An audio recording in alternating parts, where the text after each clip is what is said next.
আপনি নোট রেখে গিয়েছিলেন, কাজ শেষ করে চলে আসবেন, তাই ফোন করে বিরক্ত করতে চাইনি। তুমি ফোন করলে একদম বিরক্ত হই না আমি। বলেই চিত্রলেখার চাঁদিতে একটা চুমু খায়। সে জানতে চায়, আরো ঘুমাবে? ঘুম আসছে না। তাহলে ব্রেকফাস্ট? কিচ্ছু খেতে মন চাইছে না। মন না চাইলেও খেতে হবে, কিন্তু তার আগে I have something for you. রৌনকের বুক থেকে মুখ তুলে তাকায় চিত্রলেখা তার মুখের দিকে। কি? পেছনে দেখো। রৌনককে ছেড়ে দিয়ে পেছনে ঘুরে গোলাপের বুকে দেখে চিত্রলেখার চোখ মুখ ঝলমল করে ওঠে। ফুলের বুকেটা এগিয়ে এনে হাতে দেয় রৌনক। তারপর অন্য পাশে ড্রয়ারে থাকা ফাইলটা বের করে হাতে দিয়ে বলে, তোমার জন্য। এটা কি? দেখো, খুলে দেখো এতে কি আছে। ফাইলটা খুলে পড়তেই চিত্রলেখার চোখ কপালে উঠে যায়। মস্ত এক হা করে বলে, এইসব কি রনক? রৌনক হাত বাড়িয়ে চিত্রলেখার পেটে হাত রেখে বলে, তুমি আমায় এত বড় একটা গিফট দিচ্ছ, আমি তো কিছুই দিলাম না তোমায়, তাই ছোট একটা উপহার আমার বউয়ের জন্য। ফাইলটা হাত থেকে নিচে নামিয়ে রেখে চিত্রলেখা বলে, এসব আমার চাই না রনক। টাকা পয়সা, কোম্পানি শেয়ার, এসব কিছু লাগবে না আমার। আপনি এই ফ্ল্যাটটাও আমার নামে কিনেছেন। এখন থেকে আমি যা কিনবো সব তোমার নামে কিনবো। রৌনকের বুকে মাথা রেখে চিত্রলেখা বলে, আমার এসব চাই না, বিশ্বাস করুন। আমি জানি তুমি এসব চাও না, কিন্তু আমি তোমাকে সব দিতে চাই। নিজেকে সহ দুনিয়ার সবকিছু আমি তোমার পায়ের কাছে এনে রাখতে চাই। রৌনক কতখানি পাগল তা চিত্রলেখার এতদিনে জানা হয়ে গেছে। হাত বাড়িয়ে রৌনকের গলা শক্ত করে জড়িয়ে ধরে চিত্রলেখা বলে, এরপর আপনি এসব পাগলামো করলে আমি অনেক রাগ করব, বলে দিলাম। তুমি রাগ করলে আমি রাগ ভাঙিয়ে নেব। আমার কথা শুনবেন না, তাই তো? তুমি ছাড়া কে আছে আমার যে তোমার কথা শুনবো না? চিত্রলেখার কথা বাড়ায় না। তার সব কথার জবাব আছে রৌনকের কাছে। প্রসঙ্গ বদলাতে বলে, আমার ক্ষুধা লেগেছে। ওকে, আমার হাতের স্পেশাল ব্রেকফাস্টটা বানিয়ে দিচ্ছি এখনই। চিত্রলেখাকে পাজা কোলে নিয়ে বেডরুম থেকে বেরিয়ে যায় রৌনক। ইদানিং তার প্রতিদিন সকালের এটাই রুটিন। বউকে পাশে বসিয়ে নিজ হাতে বউ বাচ্চার জন্য নাস্তা বানায় সে। Healthy breakfast. আমি চা খাবো। একদম না, only just for you. Please 1 cup. No. Please no. Please. আচ্ছা আধা কাপ। নো। আচ্ছা 2 চুমুক। No. Please please please. Dilara Zaman নিজের রুমে মোবাইল ফোনে কিছু একটা দেখছিলেন। এমন সময় জাহানারার আগমনে ফোন থেকে দৃষ্টি তুলে তাকান। কাছাকাছি এগিয়ে এসে জাহানারা জিজ্ঞাসা করেন, নাস্তা দিয়ে দিই? হ্যাঁ দিয়ে দে, আমি আসছি। জাহানারা বেরিয়ে যাবার জন্য দরজার দিকে কদম বাড়ালে দিলারা জামান পেছন ডেকে বলে, তোকে আমার একটা কাজ করে দিতে হবে। কি কাজ? তুই রনকের বাসায় গিয়ে থাকবি এখন থেকে। ওখানে কি হচ্ছে না হচ্ছে প্রতি মুহূর্তের খবর দিবি আমায়। দিলারা জামানের কথা শুনে এক মুহূর্তের জন্য চুপ করে থাকেন জাহানারা। তাকে চুপ করে থাকতে দেখে দিলারা জামান জিজ্ঞাসা করেন, কিরে চুপ করে আছিস কেন? দাঁড়িয়ে না থেকে যা, তৈরি হয়ে নে। আমার নাস্তা হয়ে গেলেই চলে যাস। ড্রাইভার নামিয়ে দিয়ে আসবে তোকে। আর শোন, ওই মেয়েটার উপর পুরোপুরি নজর রাখবি। কি করে, কি খায়, কোথায় যায়, কখন কে আসছে, এভরি সিঙ্গেল ডিটেলস সব চাই আমার। দিলারা জামানের সব কথা শুনে জাহানারা আরো কয়েক মুহূর্ত চুপ করে থাকার পর বলেন, আমি ওই বাসায় যাব না। মানে? অনেক বছর আগে তোমরা আমাকে এই বাড়িতে নিয়ে এসে বলেছিলে আজ থেকে এই বাড়ির সব দায় দায়িত্ব আমার। আমিও সেদিন মনে মনে সংকল্প করেছিলাম মৃত্যু পর্যন্ত এই দায়িত্ব আমি মন দিয়ে পালন করব। তাই এই বাড়ি ছেড়ে আমি কোথাও যাব না। এই কাজ আমাকে দিয়ে হবে না, আমি পারবো না। জাহানারার কথা শুনেন হাসলেন দিলারা জামান। খানিক হেসে কণ্ঠে তাচ্ছিল্য নিয়ে বলেন, বলে না, পর পরেই থাকে, পর কখনো আপন হয় না। তোকে তোর পরিবারের মানুষেরা যখন জায়গা দেয়নি, তখন এই আমি দিলারা যেমন তোকে আমার বাড়িতে জায়গা দিয়েছি, আমার সংসারে জায়গা দিয়েছি, 3 বেলা ভালো খাবার দিয়েছি, পরনের দামি পোশাক দিয়েছি, এমনকি থাকার জন্য ঘরও দিয়েছি। কখনো শুনেছিস চাকর বাকরদের থাকার জন্য বেডরুম দেওয়া হয়? কিন্তু তোকে আমি সব দিয়েছি। আর আজ সে তুই আমাকেই না করছিস? আমারটা খেয়ে আমারটা পরে এখন আমাকে দাঁত দেখাচ্ছিস উন্মাদ কুকুরের মতো। আজ এক্ষুনি এই মুহূর্তে তুই আমার বাড়ি থেকে বেরিয়ে যাবি।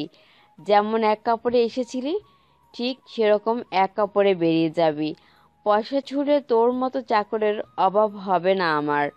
তোকে তোর সব দায়িত্ব থেকে ছুটি দিলাম আমি। এক্ষুনি বেরিয়ে যা তুই আমার বাড়ি থেকে। মুক্ত করে দিলাম তোকে আমি। জাহানারা দিলারা জামানের একটা কথারও জবাব দেয় না। এটা সত্যি, যখন কেউ তাকে জায়গা দেয়নি ঠিক সেই মুহূর্তে শরাফত জামান ও দিলারা জামান তাদের বাড়িতে সংসারে তাকে এক জায়গায় দিয়েছিলেন। তার মতো পরিচয়হীনকে আপন করে নিয়েছিলেন। জাহানারাও কম করেনি। এই বাড়িতে আসার পর নিজেকে ভুলে গিয়ে এই পরিবার, সংসার, রাদিন, রৌনক এদের পিছনে নিজেকে এবং নিজের সমগ্র জীবন উৎসর্গ করেছেন। এতে বিন্দুমাত্র আফসোস নেই জাহানারার। রাদিন ও রৌনককে সবসময় নিজের সন্তানের মতো জেনেছে সে, ভালোবেসেছে নিজের সন্তান মনে করেই। বিশেষ করে রৌনক। ছোটবেলা থেকে রৌনকের কাছ থেকে যে পরিমাণ সম্মান, ভালোবাসা সে পেয়েছে, জেনে শুনেই সেই রৌনকের জীবনে নিজের কারণে কোনো বিপদ হতে দিতে পারবে না। দিলারা জামানের কথা মেনে নিলে তাকে জেনে শুনে একটা অন্যায় করা লাগতো, যা সে করতে চায় না। এর চাইতে এটাই ভালো হয়েছে দিলারা জামান নিজেই তাকে মুক্ত করে দিয়েছে। এখন আর তার রৌনক চিত্রলেখার কাছে যেতে কোনো বাধা নেই। বরং এই সময়টা সে গিয়ে চিত্রলেখার কাছে থাকলে, ওর খেয়াল রাখলে রৌনকটা নিশ্চিত হবে। এই বিষয়ে আগেই রৌনকের সাথে কথা হয়েছে তার। তাই এখন আর এই বাড়ি ছেড়ে যেতে কোনো আপত্তি নেই জাহানারার। বরং খুশি মনে খুশি মুখেই যেতে পারবেন। পুরনো দায়িত্ব থেকে ছুটি মিলেছে, তাই নতুন দায়িত্ব নিতে আর কোনো বাধা বা কোনো সংকোচ নেই। এতেই যেন ভালো হয়েছে। রৌনক তার মাকে সবচাইতে ভালো জানে। দিলারা জামান এমন একজন মানুষ যার জন্য আভিজাত্য বংশ পরিচয়, ধন সম্পদ সবকিছুর ঊর্ধ্বে। এসব মানুষেরা দিন শেষে একাই রয়ে যায়, তবু তারা আভিজাত্যের অহংকারের পাহাড় থেকে নামতে রাজি নয়। নিঃসঙ্গতা এদের শেষ সঙ্গী। যেমন দিলারা জামান সব হারিয়ে নিঃস্ব হয়েও নিজের আভিজাত্যের অহংকার ছাড়তে নারাজ। তাই নিঃসঙ্গতাই এখন তার একমাত্র সম্বল। বাকি সব হারিয়েছেন তিনি।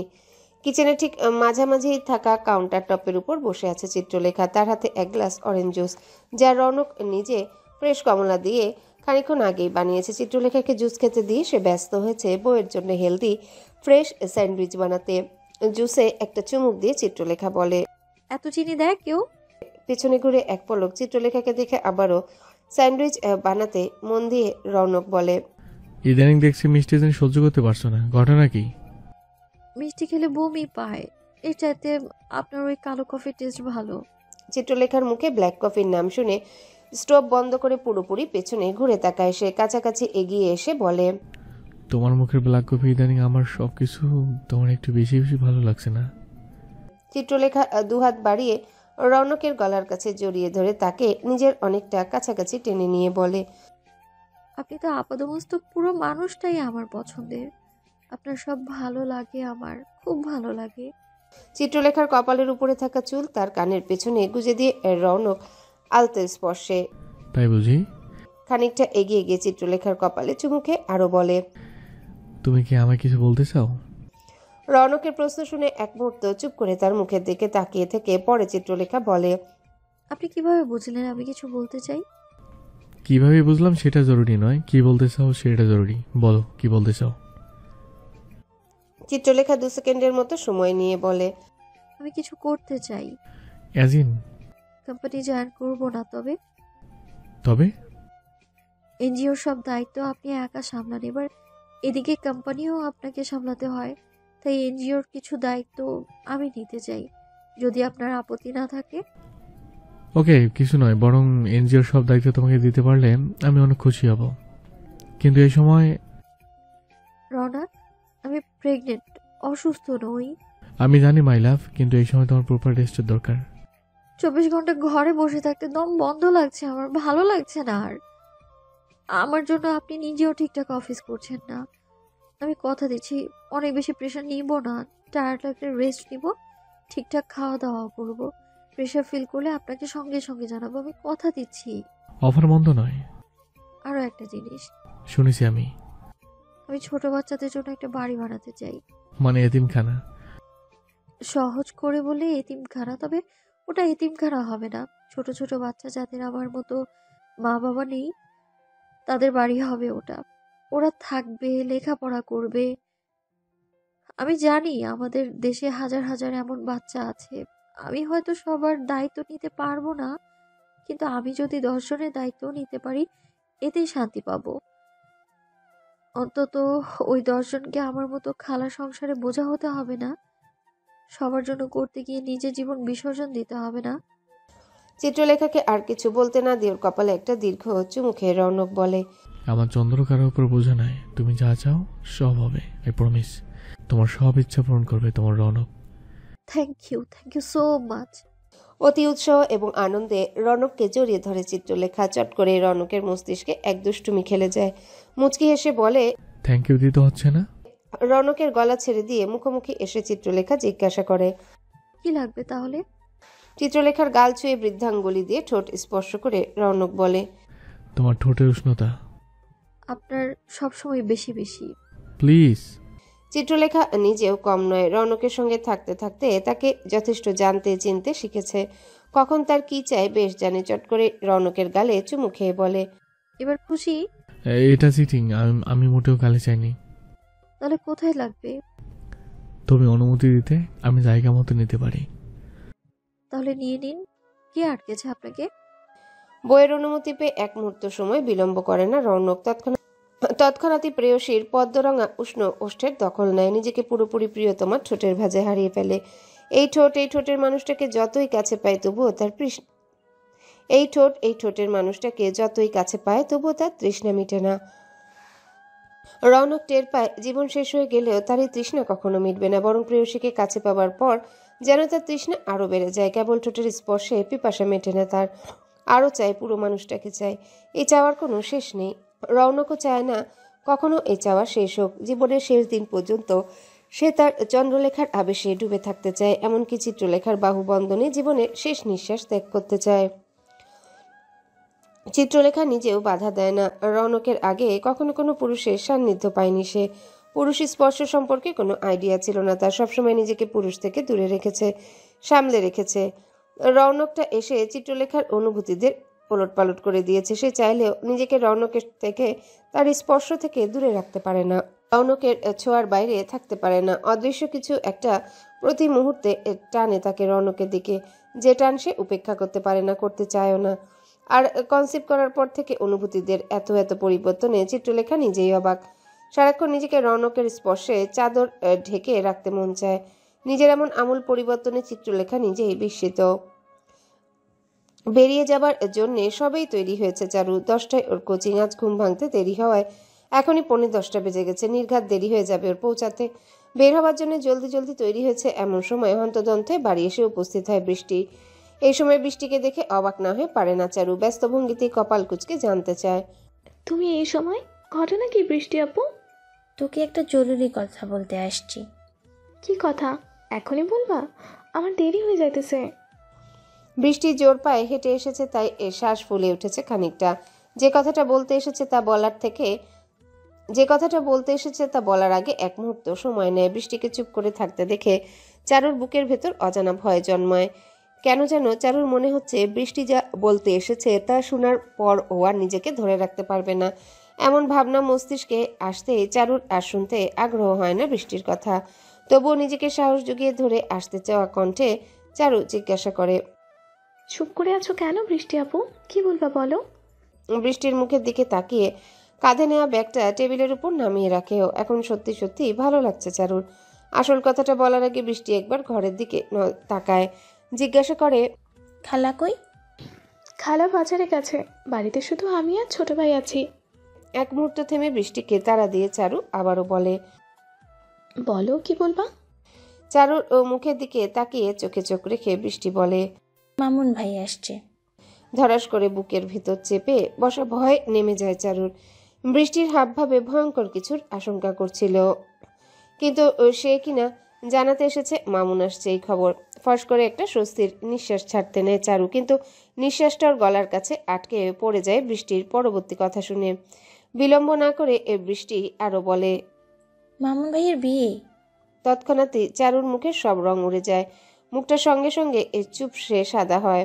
চারুর মুখের দিকে মনোযোগ সহ তাকিয়ে না থাকলে বৃষ্টি নিজেও ওর চেহারার চোখের পরিবর্তন ধরতে পারত না।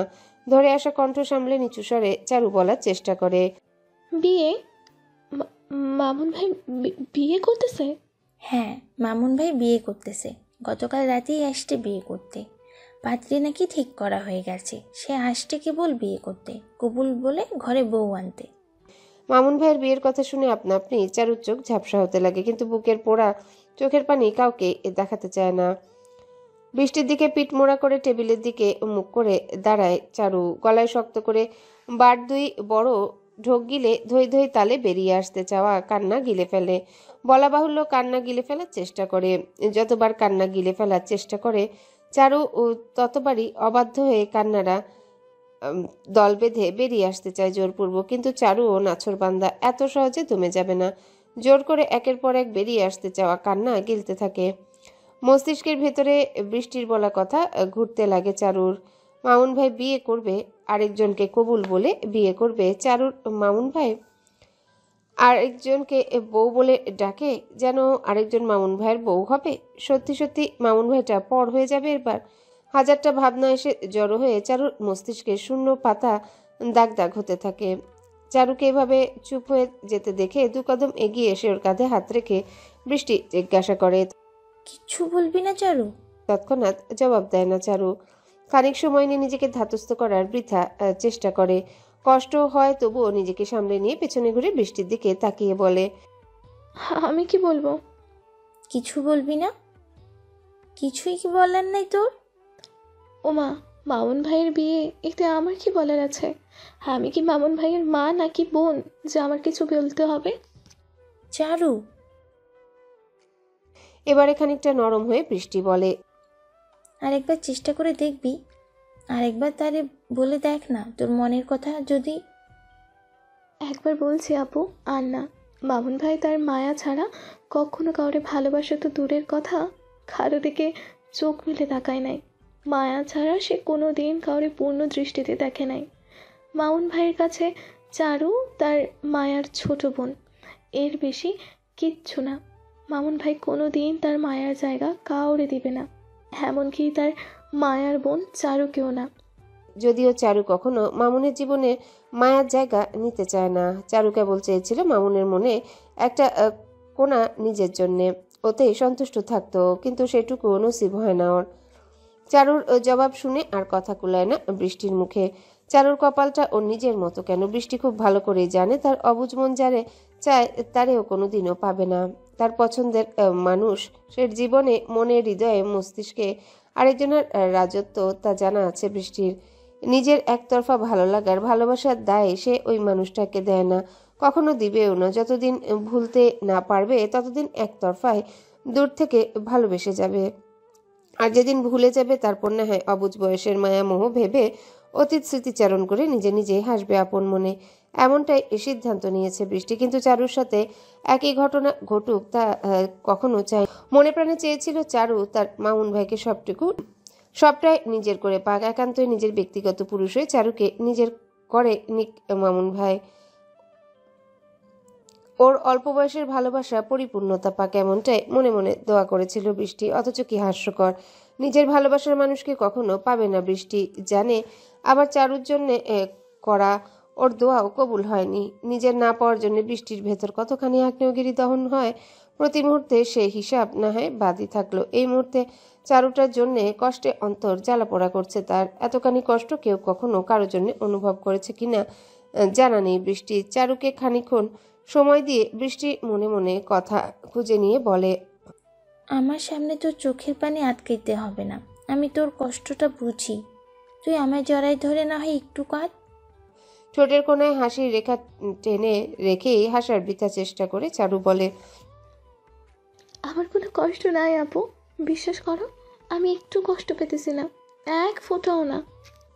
হাত বাড়িয়ে চারুর গাল ছুঁয়ে বৃষ্টি বলে, মামুন ভাই বিয়ে করতেছে চারু, মামুন ভাই, তোর মামুন ভাই অন্য আরেকজনকে বিয়ে করতেছে, আরেকজনের সাথে সংসার করবে, আরেক নারীকে স্পর্শ করবে, বউ বলে ডাকবে, মামুনের বউ। আর তুই আমি বিশ্বাস করতে বলতেছিস তোর কষ্ট হইতেছে না? এটা কি আদৌ সম্ভব?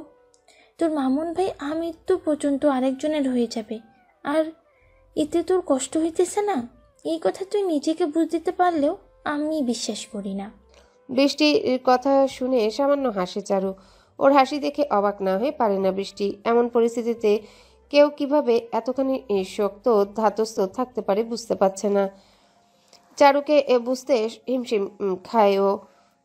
বৃষ্টিকে অবাক করে দিয়ে স্মিত হেসে নিয়ে চারু বলে, ভুল বললাম বৃষ্টি আপু, সে তো কোনোদিন আমার মামুন ভাই ছিলই না। যে আমার না তার বিয়ে আটকানোর আমি কে? তাকে হারানোর কষ্ট পাওয়ার আমি কি? যারে পাইলামই না তারে হারায় কিভাবে বলো তো? মামুন ভাই তো কখনো চারুর ছিলই না।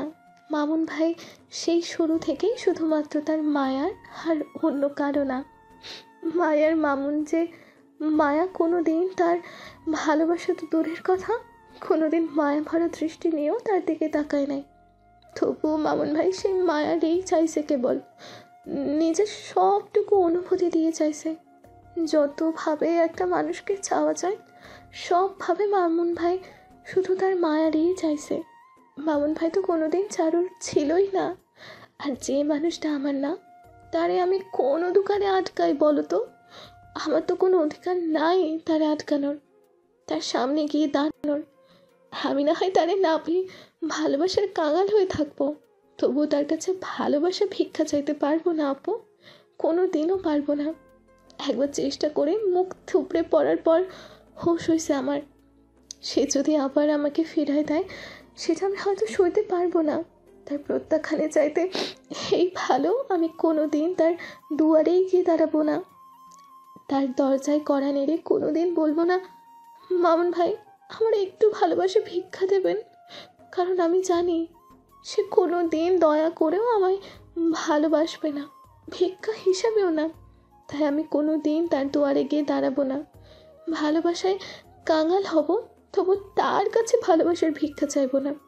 এতে যদি আমাকে আজীবন ভালোবাসার কাঙাল হয়ে জীবন কাটাতে হয় তাহলে তাই সই। আমার লাগবে না ভালোবাসা।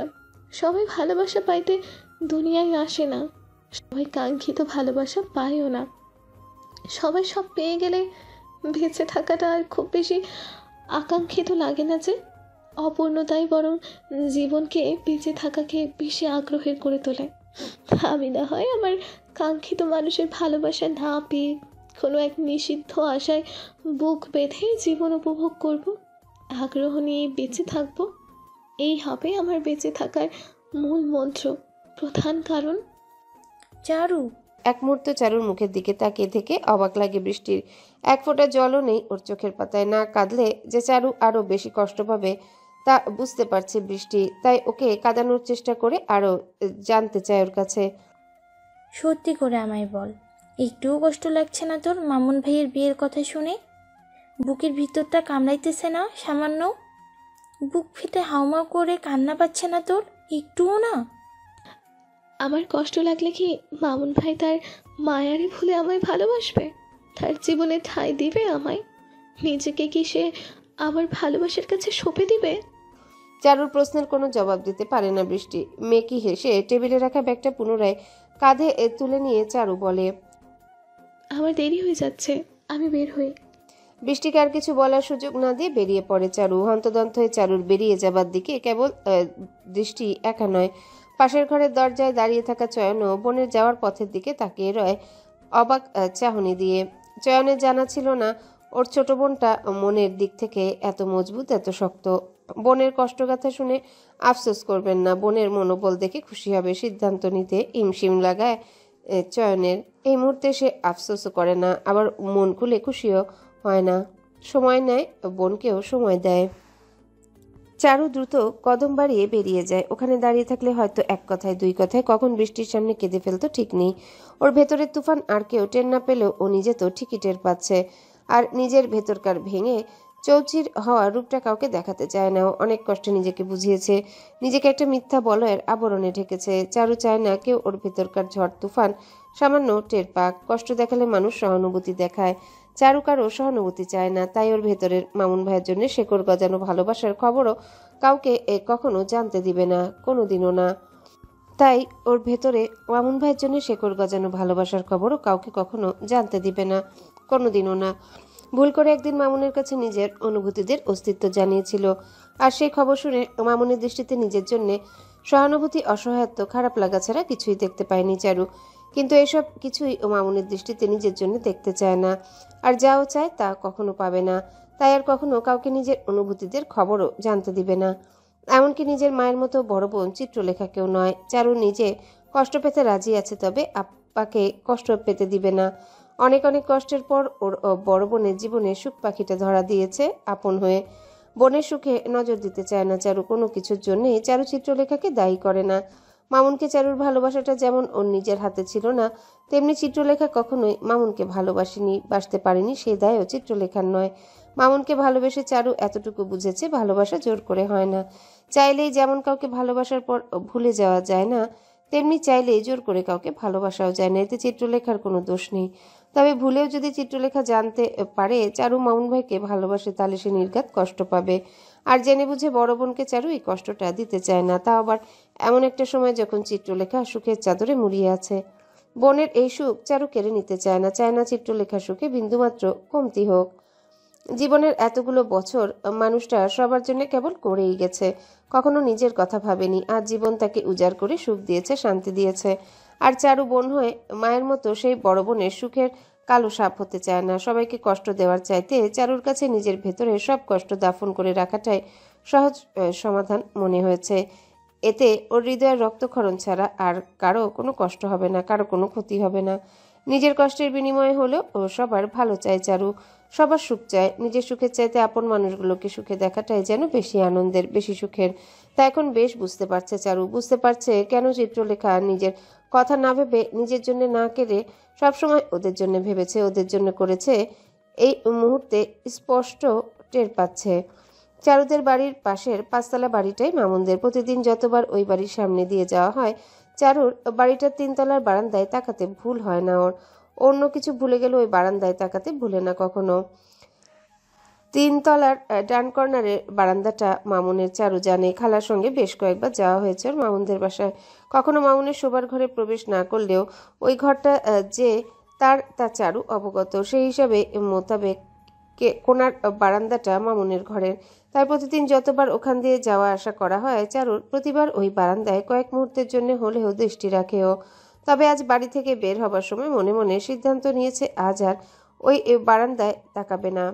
আজ থেকে তার মামুন ভাইয়ের আশায় ওইদিকে দৃষ্টি রাখবে না। সুখী হোক মামুন ভাই, তার মায়াকে না পাক অন্য কাউকে নিয়েই না হয় এ সুখের জীবন হোক তার। মামুন ভাই সুখে থাকলে দূর থেকে তার সুখ দেখে খুশি হবে চারু। ভালোবাসলেই ভালোবাসার মানুষকে পেতে হবে, ভালোবাসার বিনিময়ে ভালোবাসার মানুষের ভালোবাসা পেতে হবে, এমন কোনো শর্ত নেই ভালোবাসায়।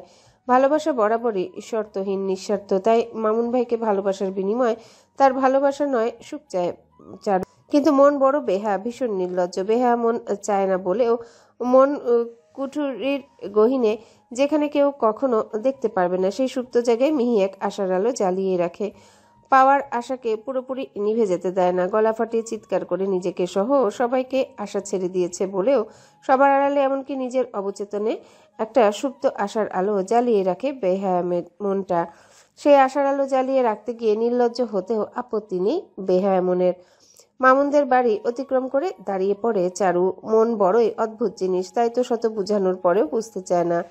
একবার মন কাউকে কবুল করে নেওয়ার পর পৃথিবীর শত শত যুক্তি দিয়েও একে আর বোঝানো যায় না। ওই বারান্দায় তাকাবে না বলেও ও মনের হাতে বাধ্য হয়ে পেছনে ঘুরে তাকায় চারু। এই তাকানোটাই বুঝি কাল হলো ওর।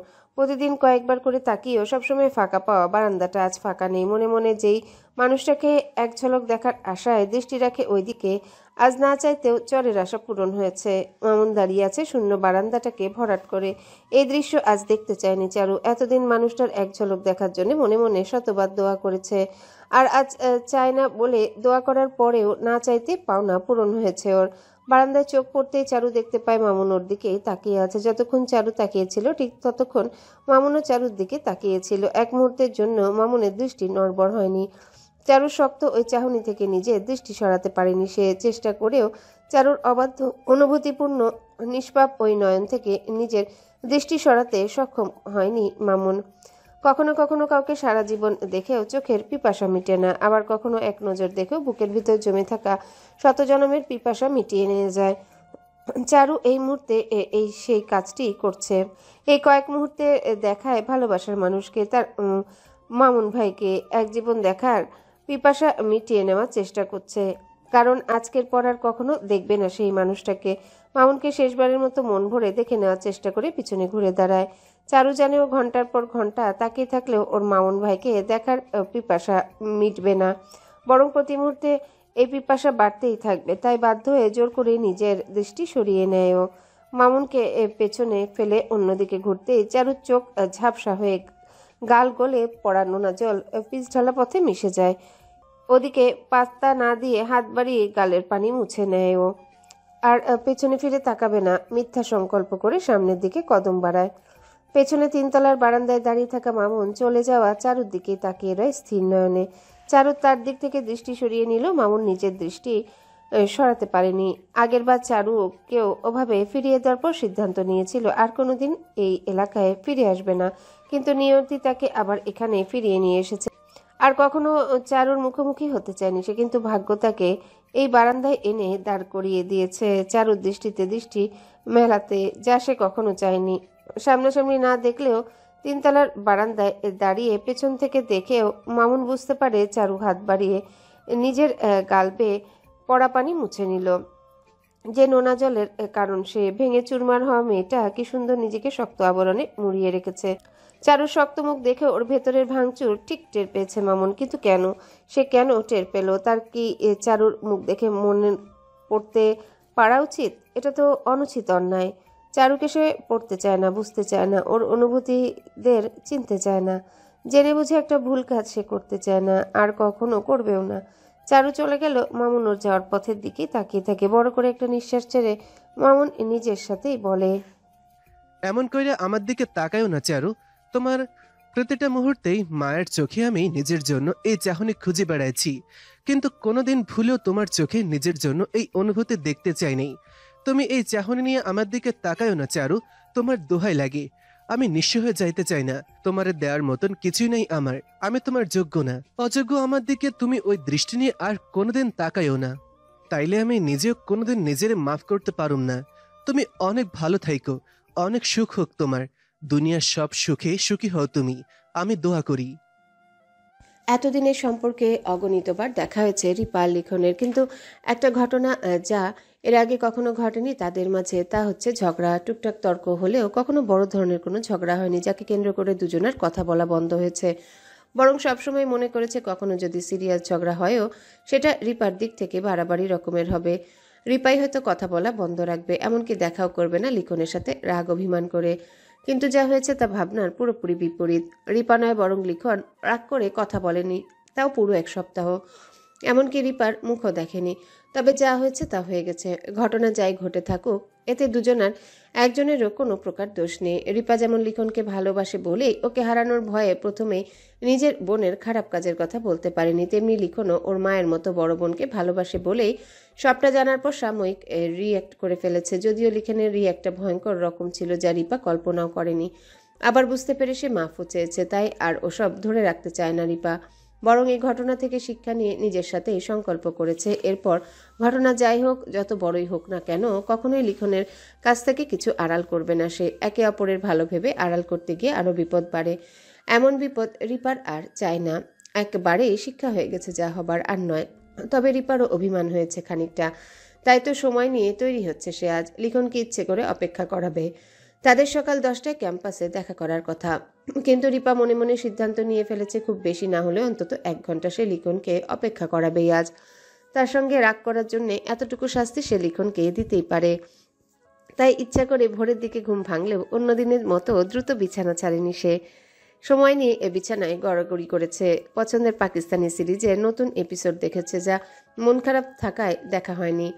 লিখন যোগাযোগ বন্ধ রাখায় রিপা এই 1 সপ্তাহে কিছুই করেনি। মন বিষণ্ণতার কাছে সবকিছুই এলোমেলো হয়ে গেছিল রিপার। না ঠিকঠাক খাওয়া দাওয়া করছে, আর না কারোর সাথে কথা বলছে। এমনকি কখনো ক্লাস বাদ না দেওয়া রিপা ক্লাসেও যায়নি, অথচ সামনেই পরীক্ষা। অসুস্থ থাকলেও রিপা পরীক্ষার আগ দিয়ে ক্লাস বাদ দেওয়ার কথা ভাবতেও পারে না। সেই রিপাই মন ভাঙনের কষ্ট কাউকে দেখাতে চায় না বলে ক্লাস বাদ দিয়ে নিজেকে ঘরবন্দি করে রেখেছে। লিখন ওর মুখ দেখতে চায় না। কথাটা শোনার পর থেকে রিপার গলা দিয়ে খাবারও নামতে চায়নি। পেটের ক্ষুধা যেন কোথায় হারিয়ে গিয়েছিল। আর গত রাতে লিখন ফোন দিয়ে কথা বলার পর, সরি বলার পর সব আপনা আপনি স্বাভাবিক হয়ে গিয়েছে রিপার। এমনকি লিখনের সাথে কথা বলার পর প্রথম দৌড়ে গিয়েছে কিচেনে। গরম গরম ডিম ভাজা, শুকনো মরিচ ভাজা দিয়ে চোখের পলকে 2 প্লেট ভাত খেয়েছে সে। রিপার খাওয়া দেখে কাজের মেয়েটা অল্পের জন্যই ধরে নিয়েছিল ওর রিপাকে হয়তো জিনে ধরেছে। জিনে ভূতে না ধরলে কি কেউ এমন অস্বাভাবিকভাবে ভাত খায়, তাও মাঝরাতে? কেউ বুঝবে না। তাই রিপাও অত ব্যাখ্যা করেনি, তার খাওয়া দরকার, সে কেবল খেয়েছে। পেট ভরে ভাত খাওয়ার পর আরামের ঘুম দিয়েছে। এক ঘুমে রাত পার করে ফেলেছে, যদিও খুব বেশি একটা ঘুম হয়নি। লিখনের সাথে দেখা করার আনন্দে ভোরের দিকে চোখ খুলে গেছে ওর। তারপর তো পছন্দের জিনিসে 38 মিনিটের এপিসোড দেখেছে। ফ্রেশ হতে গিয়ে গোসল দিয়ে বেরিয়েছে, তাও সময় নিয়ে। অন্য দিনের তুলনায় আজ একটু বেশি সময় নিয়ে গোসল করেছে রিপা। গোসল করতে যাবার আগে রিপা মাকে বলে দিয়েছে তার জন্যে বেশি করে আলু আর চিকেন দিয়ে খানিকটা চিকেন বিরিয়ানি করে দিতে। খাওয়ার পর যেন সাথে করে নিয়েও যেতে পারে, 2-3 জন খেতে পারে এমন পরিমাণ দিয়ে দিতে বলেছে। সপ্তাহ পর দেখা হচ্ছে দুজনার আজ। আর এমন দিনে রিপা লিখনকে বিরিয়ানি খাওয়াবে না তা হতেই পারে না।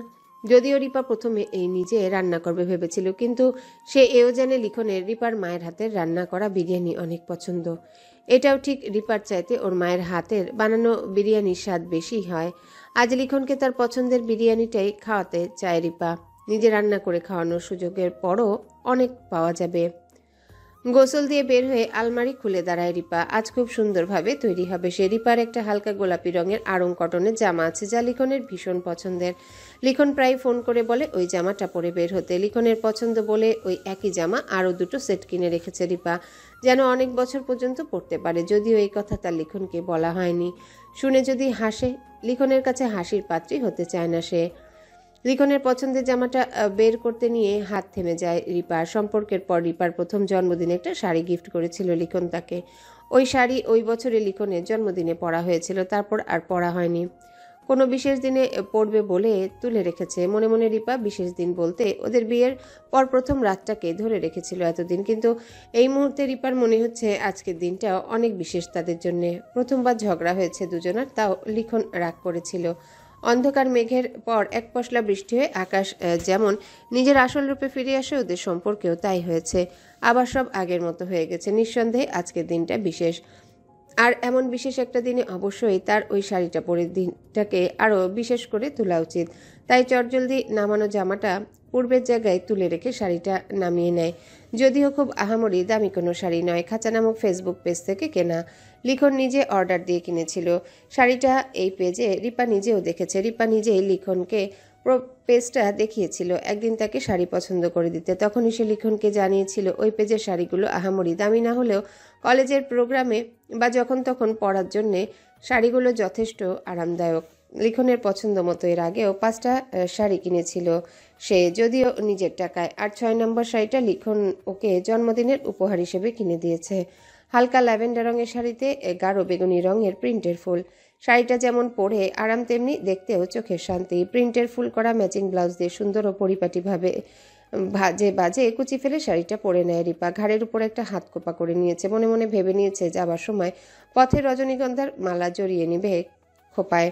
আর মেকআপ বলতে চোখে কাজল, ঠোঁটে হালকা গোলাপি রঙের লিপস্টিক আর 2 ভ্রুর মাঝে ম্যাচিং ছোট্ট টিপ। ব্যাস, এই যথেষ্ট রিপার তৈরি হতে। আর লিখনও খুব বেশি জাঁকজমকতা পছন্দ করে না। রিপা যদি মুখে কিছু না মাখে, তবুও মুগ্ধ নয়নে তার দিকে তাকিয়ে লিখন বলবে, তোমায় আসমানের চাঁদের চাইতেও বেশি রূপবতী লাগছে রিপা। লিখনটা সবসময় এমন করেই চলে। মনে পড়তেই মনে মনে আনন্দ লাগে রিপার। লজ্জায় গাল লাল হয় কিছুটা। আজও নিশ্চয়ই তাকে দেখে লিখন একই কথা বলবে। ভাবতেই রিপার মনে মনে লজ্জা পাওয়া বাড়ে। তৈরি হতে হতেই 9:30 বাজিয়ে ফেলেছে আজ রিপা। আয়নায় নিজেকে আরেকবার ঝলক দেখে নিয়ে মায়ের বক্সে রাখা বিরিয়ানি নিয়ে রিপা যখন বাসায় বের হয় তখন 10টা বেজে 5 মিনিট। এর মধ্যে বেশ কয়েকবার কল দিয়ে ফেলেছে লিখন, কিন্তু সে ইচ্ছা করে কল রিসিভ করেনি। লিখনের অপেক্ষার উত্তেজনা খানিকটা বাড়িয়ে দিতে কল রিসিভ করেনি। রিপা ভালো করে জানে লিখন ব্যস্ত হয়ে টিএসসিতে পায়চারি করতে থাকবে কতক্ষণ, যতক্ষণ না সে নিজে গিয়ে উপস্থিত হচ্ছে। লিখনের চেহারাটা দেখার মতো হবে ভাবতেই মনের আনন্দ বাড়ে রিপার। আজকের দিনটা অন্যরকম লাগছে, যেন ঠিক প্রথম দিনে দেখার মতো। এক অন্যরকম অনুভূতিতে ছেয়ে আছে রিপার ভেতরটা। মনে হচ্ছে যেন ভীষণ অমূল্য কিছু একটা পেতে যাচ্ছে আজ সে, যা হয়তো খুব ভাগ্য না হলে পাওয়া যায় না। রিপার অপেক্ষায় সেই 9:30 থেকে টিএসসি এসে বসে আছে আজ লিখন। রিপাকে নয়ন ভরে দেখবে বলে আর তর্স হয়েছে না তার। এখন নিজেই নিজেকে মনে মনে জানা অজানা সব কয়টা গালাগালি দিচ্ছে। 7টা দিন তো ঠিকই রাগ দেখে না দেখা করেই ছিল, কিন্তু আজ কি হয়েছে কে জানে। এই অপেক্ষার এক একটা মুহূর্তকে শতাব্দীর মতো দীর্ঘ মনে হচ্ছে। বরং এখন নয়, গতকাল রাত থেকেই অস্থির লাগছে রিপাকে এক নজর দেখতে। অপেক্ষায় অপেক্ষায় অধৈর্য লাগতে শুরু করেছে লিখনের। এখন মনে হচ্ছে সে ভুল করে ফেলেছে। তার উচিত ছিল সরাসরি রিপার বাসার সামনে চলে যাওয়া, নিজে গিয়ে ওকে নিয়ে আসলে আর এতক্ষণ অপেক্ষা করা লাগতো না। কিন্তু এখন অনেক দেরি হয়ে গিয়েছে। এতক্ষণে রিপাও নিশ্চয়ই অনেকটা চলেও এসেছে। এখন যাওয়া উচিত হবে না। তাই এই মুহূর্তে বসে বসে অপেক্ষা করা আর নিজেই নিজের মাথার চুল ছিঁড়া ছাড়া অন্য কোনো উপায় দেখছে না লিখন। তবে লিখন নিজেও জানে না কেন এত অধৈর্য লাগছে আজ তার। রিপাকে অগণিত বার দেখেছে সে, এমনকি চোখ বন্ধ করলে প্রিয় মুখ স্পষ্ট দেখতে পায়। এতটাই স্পষ্ট রিপার চেহারা লিখনের বন্ধ চোখের পাতায়।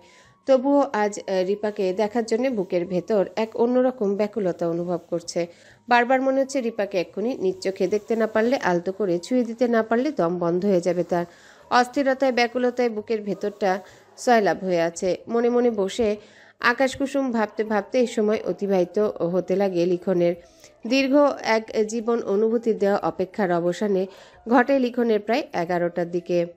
যদিও 11টা বাজেনি। ব্যস্ত ভঙ্গিতে পায়চারি করতে করতে পেছনে ফিরে তাকায় লিখন।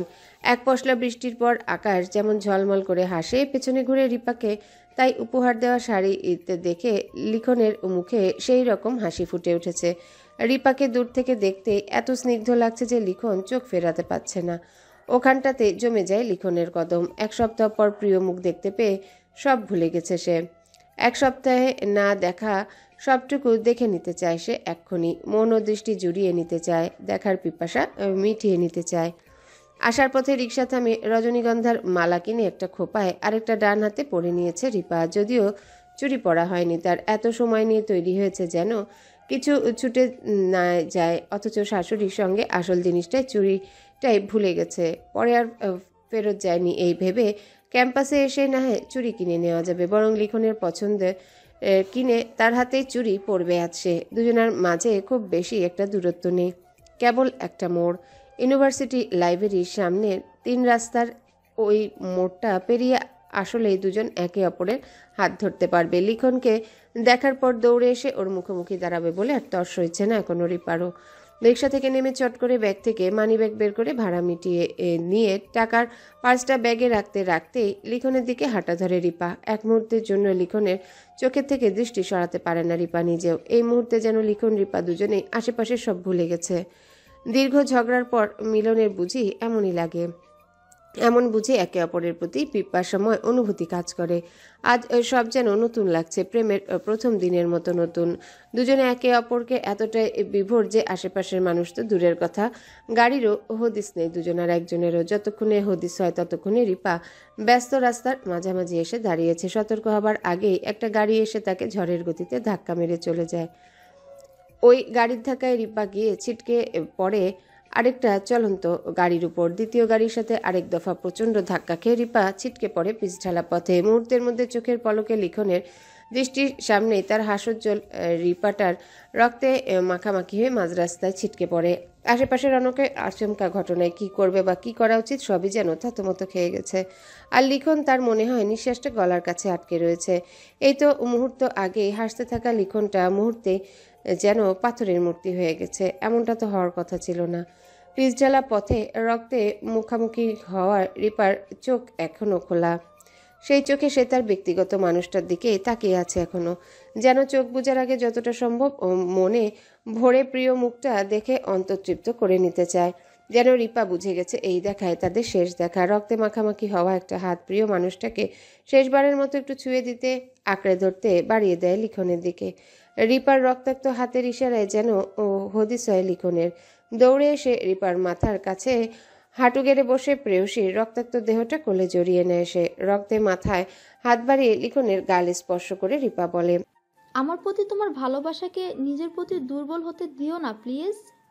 বড় করে এবার নিঃশ্বাস ছেড়ে রিপা আরো বলে, সবসময় জেনো রিপা যেইখানেই আছে সে তার লিখনকে অনেক অনেক অনেক বেশি ভালোবাসে। লিখন বলতেও পারবে না কখন তার চোখের পানি গালবে অবাধ্য ঝর্ণার মতো পড়তে আরম্ভ করেছে। গলা চিরে কথা বের হয় না লিখনের। রিপাকে কিছু বলার আগে সে টের পায় তার বুকে বাহুডোরে রিপার দেহটা কেমন নিস্তেজ হয়ে গেল চোখের পলকে। বড় করে আরেকবার নিঃশ্বাস ছেড়ে প্রিয় মানুষের বুকে মাথা রেখে শেষ নিঃশ্বাসটুকু বুক পিঞ্জর ছেড়ে মুক্ত করে দেয় রিপা। এই বুঝি তার পরম পাওয়া। আসলেই তো খুব সৌভাগ্য, না হলে কি এমন মৃত্যু কপালে চোটে কয়জন পারে ভালোবাসার মানুষের বুকে মাথা রেখে শেষ নিঃশ্বাস ত্যাগ করতে? আজ পর্যন্ত কয়জন পেরেছে রিপা জানে না। সে শুধু জানে সে আসলেই ভাগ্যবতী। শেষবারের মতো ভালোবাসার মানুষটাকে একটু দেখে ছুঁয়ে দিতে সক্ষম হয়েছে। এই চলে যাওয়ায় এর কোনো আফসোস নেই তার। রিপা, প্রেয়সী তার বুকে শেষ নিঃশ্বাস ত্যাগ করেছে টের পেতে লিখনের গলা চিরে চিৎকার বেরিয়ে আসে। তবে এখানেই শেষ। এরপর আর কিছু বলতে পারে না সে, কারণ যাকে বলবে সে তাকে ফাঁকি দিয়ে চলে গেছে না ফেরার দেশে। যতক্ষণে লিটন টের পায় রিপার রক্তে তার গায়ের শার্টটা মাখামাখি হয়ে গিয়েছে, ততক্ষণে সব শেষ হয়ে গেছে। এমনকি রিপাকে দেখার জন্য যে ব্যাকুলতা অস্থিরতা মনে মনে অনুভব করছিল সেটাও বন্ধ হয়ে গেছে রিপা চলে যাবার সঙ্গে সঙ্গে। সব শান্ত হয়ে গেছে। রিপা, লিখন, তার অস্থিরতা সব শান্ত হয়ে গেছে। দিন দুনিয়ার আর কিছু হদিস নেই লিখনে। সে ব্যস্ত তার প্রাণ প্রেয়সীকে শক্ত বাঁধনে বুকে জড়িয়ে রাখতে, কারণ সে জানে তার হাতের বাঁধন আলগা হলে মানুষটা ধরা সেই জীবনে আর পাবে না। তাই হাত আলগা করবে না সে, রিপাকে ছাড়বে না। না থাকুক দেহে প্রাণ, তবুও রিপাকে নিজের বুক থেকে কাউকে সরাতে দিবে না লিখন। একবার হাত ফসকে বেরিয়ে গেলে প্রাণ ভ্রমরাত ধরা সে আর পাবে না ইহলোকে। রিপাকে নিজের থেকে কাউকে আলাদা করতে দিবে না লিখন, কিছুতেই না। এমনকি হবার কথা ছিল রিপা লিখনের তো এই দুনিয়াতেই এক হবার কথা ছিল নাকি ছিল না? সৃষ্টিকর্তার পরিকল্পনায় তাহলে কি লিখন আর রিপার অসীম ভালোবাসায় বিচ্ছেদ লেখা ছিল? কিন্তু কেন? তাহলে কোথায় গিয়ে পূর্ণতা পাবে ওদের এই ভালোবাসা?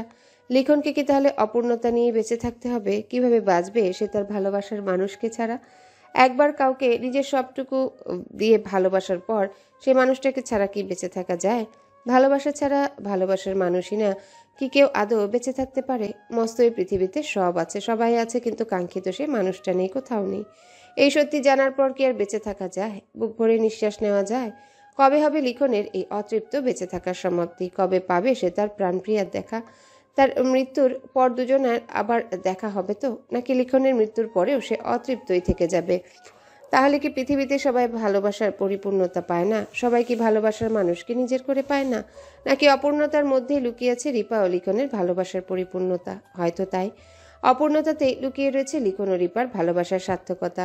তারা একে অপরকে নিজের করে না পেলেও তাদের ভালোবাসা ঠিকই পূর্ণতা পেয়েছে। পৃথিবীর সকলের দৃষ্টিতে ওরা অপূর্ণ হলেও ওরা জানে, লিখন জানে, রিপা জানে, ওদের ভালোবাসায় ওরা পরিপূর্ণ। ভালোবাসায় পরিপূর্ণ হওয়ার জন্য মানুষটাকে নিজের করে পাওয়ার কোনো শর্ত থাকে না। ভালোবাসায় পরিপূর্ণতার জন্য কাঙ্ক্ষিত মানুষটার ভালোবাসা পাওয়াটাই মূল সত্য। ভালোবাসা পাওয়া হয়ে গেলে আর কিছু পাওয়া লাগে না। যেমন রিপাকে না পেয়েও রিপার ভালোবাসায় লিখনের ভালোবাসাকে পরিপূর্ণ করে দিয়েছে, সেই সঙ্গে লিখনের ভালোবাসা পরিপূর্ণ করেছে রিপাকে। কখনো দেখতে পাবে না, ছুতে পারবে না জেনেও ভালোবেসে যাওয়া সহজ কথা নয়। এমনভাবে সবাই ভালোবাসতে পারে না। লিখন পারে তার রিপাকে না দেখে না ছুঁয়েও ভালোবাসতে। আর যতদিন বেঁচে থাকবে লিখন ভালোবেসে যাবে তার রিপাকে শেষ নিঃশ্বাস পর্যন্ত। লিখনের ভালোবাসা সবটুকু শুধুমাত্র তার রিপার জন্যে। লিখন বিশ্বাস করে তাদের গল্পের সুন্দর একটা সমাপ্তি হবে। ওপারে যা এপারে হয়নি, তাই লিখনের এখন অপেক্ষা কেবল একটাই, তার রিপার কাছে যাওয়া, ওপারে গিয়ে রিপাকে নিজের করে পাওয়া। তাদের গল্পটাও পরিপূর্ণতা পাবে তাদের মিলনের মধ্যে দিয়ে। যেটা এপারে হয়নি সেটা ওপারে হবে, তা মনে প্রাণে বিশ্বাস করে লিখন। একদিন তার ভালোবাসার সঙ্গে সেও পরিপূর্ণতা পাবে। লিখনের অপেক্ষা কেবল সেই দিনের, যেদিন মিলন হবে তাদের ওপারের কোনো এক বাগানে। সকালে ঘুম ভাঙার পর থেকে বসে আছে রাদিন। শবনম এখনো বাসায় ফিরেনি। আগের দিন কোনো এক ফ্রেন্ডের পার্টিতে যাচ্ছে বলে গিয়েছিল, তারপর আর ফিরে আসেনি। রাত শেষ হয়ে সকাল হয়েছে, কিন্তু দেখা নেই শবনমের। রাতে বাইরে থাকবে এমন কিছু বলে যায়নি সে। রাদিন বেশ কয়েকবার কল দিলেও তার একটা কলও রিসিভ করেনি শবনম। যদিও প্রায় সময় পেন্টিংয়ের কাজে ডুবে থাকে সে, কিন্তু তাই বলে যে শবনম কোথায় যাচ্ছে, কখন ফিরছে সেই খোঁজ রাদিনের জানা নেই মোটেও তেমন নয়। শবনম কখন বাসার বাইরে থাকছে সেই খবরাখবর রাদিনের জানা আছে। এর আগেও শবনম রাত করে বাইরে থেকেছে, যা মোটেও পছন্দ হয়নি তার, কিন্তু সে কাজে ব্যস্ত থাকায় আপত্তি প্রকাশ করেনি আগে কখনো। তবে সে খেয়াল করেছে ইদানিং শবনমের বাইরে রাত থাকাটা বেড়েছে, তাই মনে মনে সিদ্ধান্ত নিয়েছে সে আজ শবনম ফিরলে অবশ্যই এই বিষয়ে কথা বলবে। শবনমের বাইরে থাকা নিয়ে কোনো আপত্তি নেই তার, তবে অবশ্যই তাকে জানিয়ে যেতে হবে, সম্পর্কে তো এমনই হয়। কোথাও যাবার আগে একে অপরকে জানাতে হয়। তানিয়া কখনো রাদিনকে না জানিয়ে বাসার বাইরে কোথাও থাকা তো দূরের কথা যায়নি, এমনকি অফিস থেকে ফিরতে দেরি হলে সেটাও জানিয়েছে। তানিয়ার ভাবনা মস্তিষ্কে আসতেই মাথায় ঝাঁকায় রাদিন। আচমকা শবনমের সাথে তানিয়ার তুলনা করছে কেন সে? এতদিনে তো কখনো এমন হয়নি বললে ভুল হবে, বেশ কয়েকবারই হয়েছে। ইচ্ছায় বা চেতনায় নয়, তবে অবচেতন মনে বেশ কয়েকবার তানিয়ার সাথে শবনমের তুলনা করেছে সে। আর সব তুলনায় বরাবরই তানিয়া জিতে গেছে প্রতিবার, তাই অচেতন মনেও এই তুলনাটা করতে চায় না সে। তবুও ঘুরে ফিরে ভাবনা চলেই আসে। এসব ভাবনা আসলে বুক চিরে দীর্ঘশ্বাস বেরিয়ে আসে রাদিনের। হয়তো খানিকটা অপরাধবোধও কাজ করে, যা সে স্বীকার করতে চায় না। বেলা গড়িয়ে বিকেলের দিকে বাসায় ফিরে শবনম রাদিনকে ড্রয়িং রুমে উপস্থিত পেয়েও কিছু না বলে বেডরুমের দিকে অগ্রসর হলে রাদিন নিজেই বাধা দিয়ে জানতে চায়, কোথায় ছিলে তুলি? রাদিনের প্রশ্নকে পুরোপুরি এড়িয়ে গিয়ে শবনম বলে, আমি খুব টায়ার্ড রাদিন, পরে কথা বলছি। পরে নয়, এক্ষুনি। তুমি বাইরে থাকবে সেটা আমাকে জানোনি কেন? রাদিনের এমন প্রশ্নে ছুটে যায় শবনম। পেছনে ঘুরে রাদিনের মুখোমুখি দাঁড়িয়ে বলে, আমি কোনো ছোট বাচ্চা নই যে কোথায় যাচ্ছি কি করছি সব তোমাকে বলতে হবে। শবনমের জবাব শুনে অবাক হয় রাদিন, তবু নিজেকে সামনে নিয়ে বলে, we are committed to each other Shabnam. No, you are not. আমি তোমার বিয়ে করা বউ নই যে বাসা থেকে বের হবার আগে তোমাকে জানিয়ে বের হতে হবে। আমার যেখানে ইচ্ছা আমি যাব, আর তোমার আমাকে প্রশ্ন করার কোনো রাইট নেই। You are not my husband or guardian, and for God's sake I am an adult. যদি ভালো না লাগে তাহলে তোমার আমার সাথে থাকতে হবে না, চলে যেতে পারো। I don't need a man like you. রাদিনকে আর কিছু বলার সুযোগ না দিয়ে বেডরুমে চলে যায় শবনম। কয়েক মুহূর্ত চুপ করে বসে থাকে রাদিন। শবনম কি বলে গেল তা হজম করার চেষ্টা করে। সব ছেড়ে সবাইকে ছেড়ে তো এই শবনমের জন্যই চলে এসেছিল সে। আর আজ সেই মানুষটা তাকে বলছে চলে যাবার কথা, তাকে তার প্রয়োজন নেই। তাহলে কি শুরু থেকে সে কেবল প্রয়োজন ছিল? রাদিন যেমন শবনমকে ভালোবাসে, শবনম কি কখনো রাদিনকে ভালোবাসেনি? নাকি তাকে কেবল তানিয়াই ভালোবেসেছে, যাকে ছেড়ে এসেছে?